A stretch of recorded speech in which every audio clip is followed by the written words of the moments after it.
Ça fait partie aussi du caractère très très frappant. C'est qu'on est devant des œuvres vraiment d'une exécution admirable, et en même temps, on passe son temps à s'interroger sur le sens, les fonctions, les raisons de ces représentations à cet endroit-là.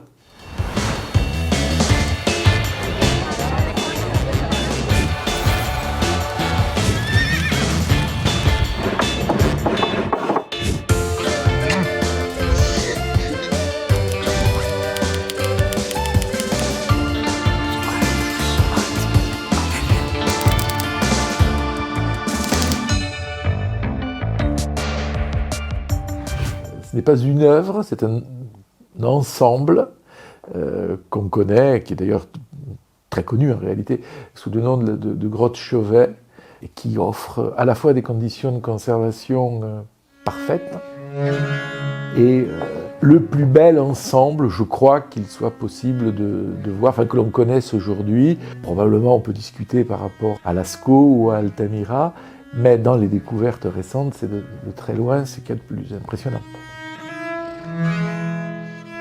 C'est toute une démarche physique, que déjà on y accède. C'est pas simple, et donc on est déjà un peu mis en condition. Par ailleurs, on a tous vu des images, des photographies, des films qui ont été réalisés dans la grotte.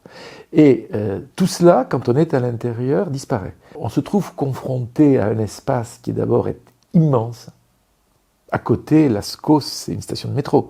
Chauvet, c'est gigantesque, avec des salles très hautes de voûtes qui se succèdent, reliées par des couloirs souterrains très longs. C'est une grotte vivante, c'est-à-dire que j'y étais allé au mois de mars, et donc il y avait de l'eau partout. Vous aviez des bruits de cascades qui animaient en somme le silence. Et puis à un moment, vous arrivez devant le premier, on peut dire, dessin, peinture. Et plus vous avancez, plus vous êtes, on peut dire à un sens subjugué par ce que vous voyez.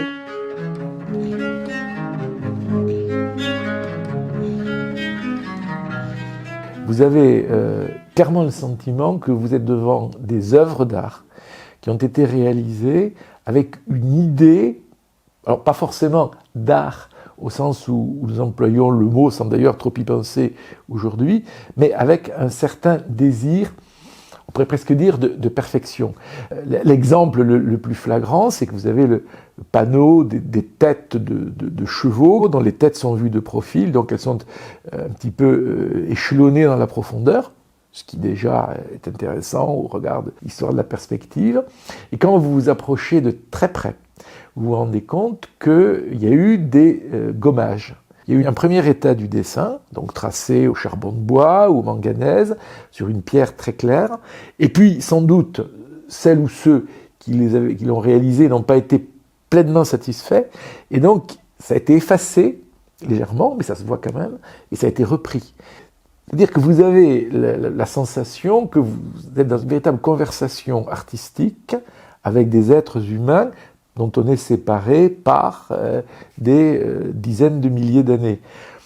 Ça me semble difficile de ne pas être à un certain moment ému par cette proximité à laquelle, de surcroît, on ne s'attend pas. Vous croyez que vous savez, et vous êtes constamment pris par surprise.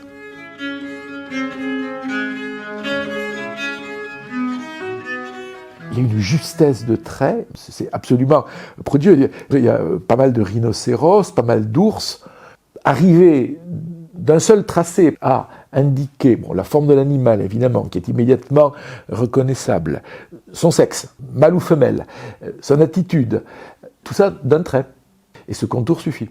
Ça suppose une justesse d'observation et une dextérité qui nous laisse quand même un peu muets. D'abord, il faut être tout à fait sincère, mon rapport à la préhistoire est un rapport autobiographique. C'est-à-dire que, étant originaire, pas de la région de la grotte Chauvet, mais pas très loin de Font-de-Gaume, Rouffignac et compagnie, quand vous êtes enfant ou adolescent dans ces régions, c'est difficile d'échapper à la curiosité pour la préhistoire. Ça m'a accompagné longtemps, de manière, au fond, on peut dire, séparé par rapport à mon activité d'historien de l'art contemporain ou de critique. Il est vrai que de temps en temps, ça peut se rejoindre, d'abord pour une raison simple, c'est que la découverte de l'art préhistorique, donc à l'extrême fin du XIXe siècle, a eu des conséquences considérables sur l'art du XXe siècle. Et il y a des artistes, l'archétype étant Miro par exemple, que vous ne comprenez pas complètement si vous ne savez pas la passion qu'il avait pour cet art paléolithique. Alors c'est vrai d'écrivains, c'est vrai d'André Breton, c'est vrai de Georges Bataille. J'ai cité Miro, vous vous attendez à ce que je cite Picasso, Braque, Matisse, Nold en Allemagne, etc. Au fond, préhistoire et modernité vont de pair. Donc je n'ai pas le sentiment aujourd'hui qu'au fond, que je visite Chauvet ou que j'aille dans un atelier d'artistes contemporains, je ne dirais évidemment pas, ce serait ridicule que c'est la même expérience, mais il y a une sorte de continuité.